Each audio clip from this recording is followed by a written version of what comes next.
Edward Mwenda ng'asoma bya guidance and counseling ku ttendekero Kyambogo muyizi aliko obulemu. Embeera gye yasooka okuyitamu ng'ab'ettendekero tebannateekawo nteekateeka ya tukutuku okubatambuza ne kati akyagirojja. Nagezaako okutambula wiiki yasooka najjamu na bulwadde kubanga nekisobola kutambula nga mu kasaawa 12 tuuka ssaawa 3:30 nga ne lecture zikoze eki zimaze okutandika.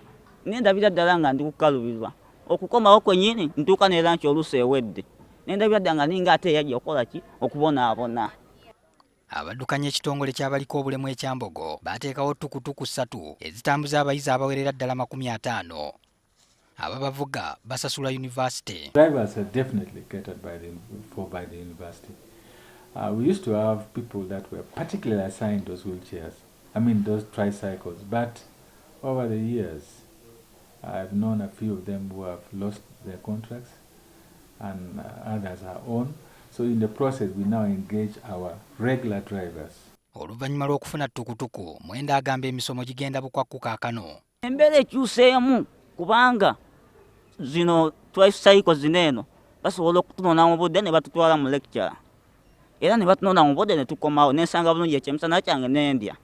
Sobola okukwata ebintu bye basomesa kubanga ntuuka mu budde. Abayizi nga Tonageya bw'oba omusanze ng'atambula tomanya nti aliko obulemu. Nange okumutegeera namaze kulaba ng'asudde emboozi amakerenda n'omusomesa we nga bakozesa obubonero.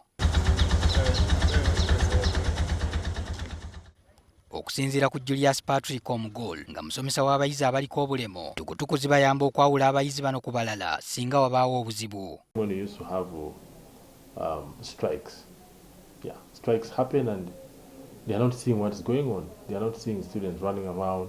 They cannot see where the tear gas canister is coming from and so on. So when those tukutukus are there, even the police, they know that.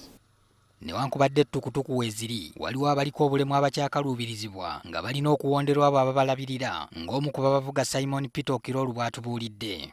Tulina abaana abakozesa wheelchairs tebasobola kweyamba okuva ku wheelchair okuyingira ku tukutuku. We bamuteeka mu tricycle ku tukutuku, mbeera nga nvuga ku speed that can let the guide okujja nga tugoberera mpola we tutuuka wali nga naye wali. Era wakyaliwo n'okukaluubirizibwa bwe kituuka ku bizimbe ebya kalina newankubadde ng'ebyentambula mu makubo bigonjoddwa. Kubanga eyo batugamba mugende ku lumu 36 ng'ogenda kuwalampa amadaala ogusooka okyame ogende nendabira ddala nga nkaluubizibwa oluusi nagwako n'okugwa ku madaala okwo nga mpulira nkooyo okugawalampa. Abaddukanya ekitongole ky'abaliko obulemu bandyagadde enteekateeka y'ekidduka ekisingako wano obunene kyokka nga kirina okuba nga kituukana n'obwetaavu bw'abaliko obulemu.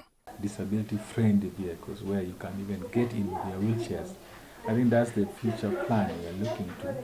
We get trucks that students on wheelchairs can easily get in. Patrick Senyondo, NTV ku ssaawa emu.